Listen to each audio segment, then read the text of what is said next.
it sounds like a far-fetched interpretation of what's in the Book of Mormon, yet Yes, Joseph Smith is the author of both the Book of Mormon and the Revelation. Yeah.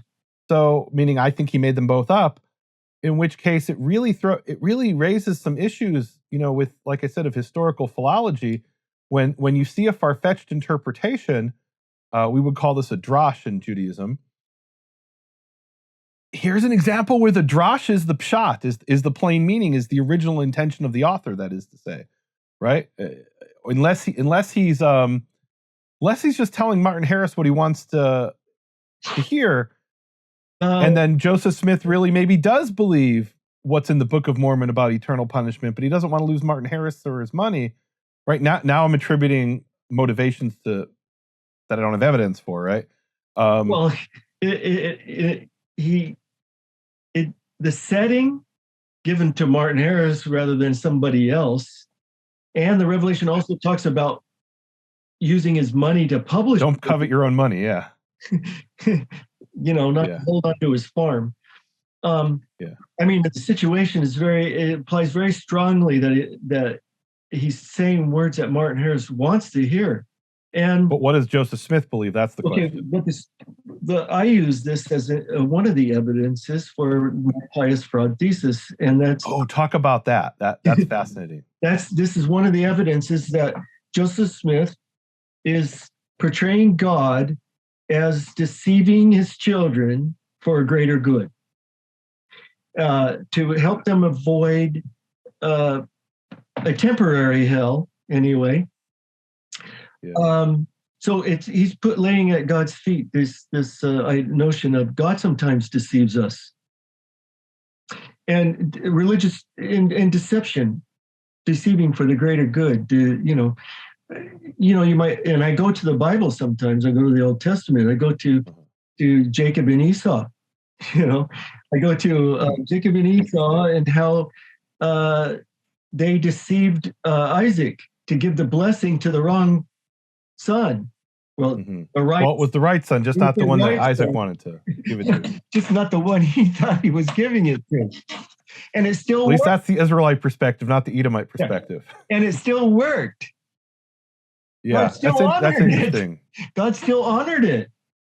So here's an example from the Talmud, which later became a principle in rabbinical Judaism. And I'll just say up front, I'm biased because I'm not a rabbinical Jew, I'm a Karaite Jew, but that's beside the point.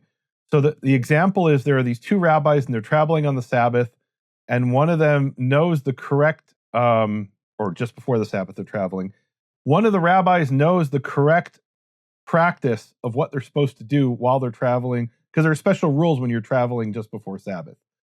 So one of them knows what the correct ruling is, but he lies and attributes it to another rabbi. And then the Talmud comes along discussing this incident, and they say, well, we know that other rabbi didn't say it. Why did this rabbi attribute it to the other rabbi who's, a dead rabbi? And the answer is, well, how else would the other guy have accepted it from him? In other words, it's exactly pious fraud. He knows what he's saying. He believes what he's saying is true, but in order to get somebody else to accept what he's saying, he lies and attributes it to someone who didn't say it. Right? He attributes it to an authority, in that case, another rabbi, to say, well, this other rabbi says you're supposed to do X, Y, Z, knowing that was a lie, but the purpose of the lie was, well, I know I'm right, and how else will you accept it from me?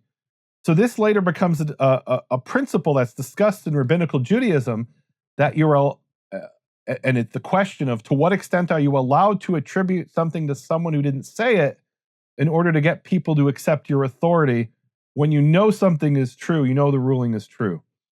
I would argue that the entire oral law is based on that, but that's the topic for a different discussion. So right? What the ancient pseudepigraphists believed. Absolutely, that's what the pseudepigraphists believed. Yeah. I'll just finish this example of the oral law. So the opening passage of the Mishnah says that the oral law was revealed to Moses on Mount Sinai, and he transmitted it to Joshua, and Joshua there's a chain of transmission, right? Did the rabbis who said that really believe that? Maybe yes, maybe no. Maybe they just said that because they said, how else will people accept it if we don't attribute it to Moses? Now, where do I get that from? And I don't know if I want to go into too much detail, but there's a story in the Talmud about Moses is in heaven and he sees God doing something mysterious. And he says, why are you doing that? He's tying crowns upon the letters, whatever that means. And God then puts Moses forward in time into the time of Rabbi Akiva. And Rabbi Akiva is maybe the first time travel story in history, I'm not sure. And Moses hears Rabbi Akiva teaching something completely nonsensical and ridiculous. And people challenge Akiva and they say, where'd you get this, Akiva? And they even call him Akiva Bar Joseph, right? They're being very familiar with him. And he says it was revealed to Moses on Mount Sinai.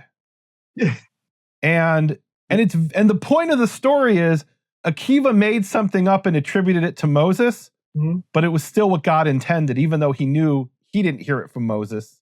It was, in a sense, revealed to Akiva, and because Akiva believed it was revealed to him, he was allowed to falsely attribute it to Moses because God intended it. And that it's a very complex theology, right? But it really is the pious fraud concept.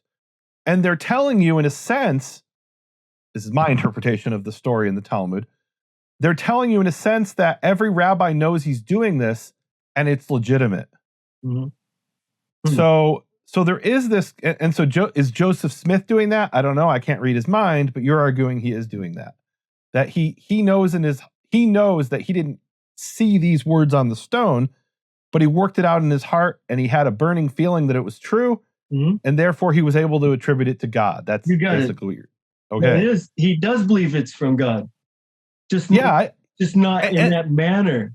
Yeah, and the rabbi who says this was revealed to Moses on Mount Sinai believes it was revealed to Moses on Mount Sinai, even that's not where he heard it from. He made it up. Yeah. But he believes it must have been revealed to Moses on Mount Sinai. How else would I know this? Yes. And the way they express that in the Talmud is they say, even that which a student asks his rabbi was revealed to Moses on Mount Sinai. Well, I mean, the student made up the question. What are you talking about? Well, yeah, it was revealed to that student, and therefore it must have also been revealed to Moses on Mount Sinai. So there's this whole theology of attributing something to Moses that nobody believes they heard from Moses. They know they made it up because 5 minutes ago they didn't know it and they'd never heard it before. But they can attribute it to Moses because of this complex theology. Things were revealed to Moses that even Moses didn't know. And I know that's off the topic of Mormonism, but to me it's uncanny the parallel there of pious fraud. So anyway, that's a term that they used in the 19th century. The deists called the book of Deuteronomy a pious fraud. Right. So they claim that it was made up by Ezra, you say, and I know there's people today who would say who would argue it was made up in the time of Josiah by Hilkiah. It doesn't matter. Right. Anyway, so I found the earliest use in the English language, what I think is the earliest use of pious fraud, and it goes back to the early Reformation, where they were talking about the people who were the Catholic monks who were creating what do you call those indulgences. They were selling indulgences, and they knew this is the accusation of the reformists, of the reformers. They knew there's nothing about the indulgent that gets people out of sin.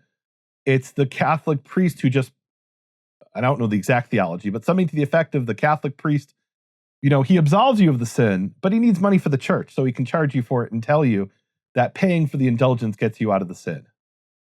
Right? So you can look it up. That pious fraud was used in the early Reformation to refer to the indulgences. And they're not saying it in a positive way. They're saying, this is why we need the Reformation, because the Catholics were doing this. I say that Joseph Smith, like the pseudepigraphists, needed authority. He's just a farm boy. What does he know about theology and things? But he believes he's right. He's prayed about it. He's gotten confirmation from God about it. How does he get someone else to believe it? Right. And he wants to fulfill God's will, and that takes other people to do it. And so he starts out with this Book of Mormon, moves into church, then moves in as he's writing the Book of Mormon.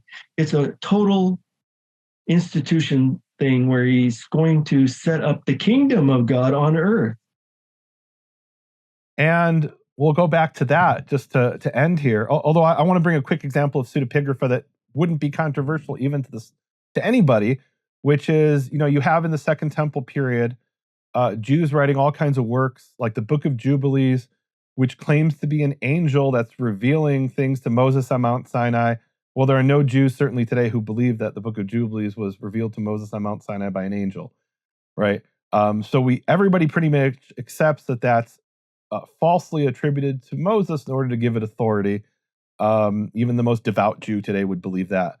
And the same thing, so another example is the Book of Zohar, which some Jews today would say was the revelations of Rabbi Shimon Bar Yochai.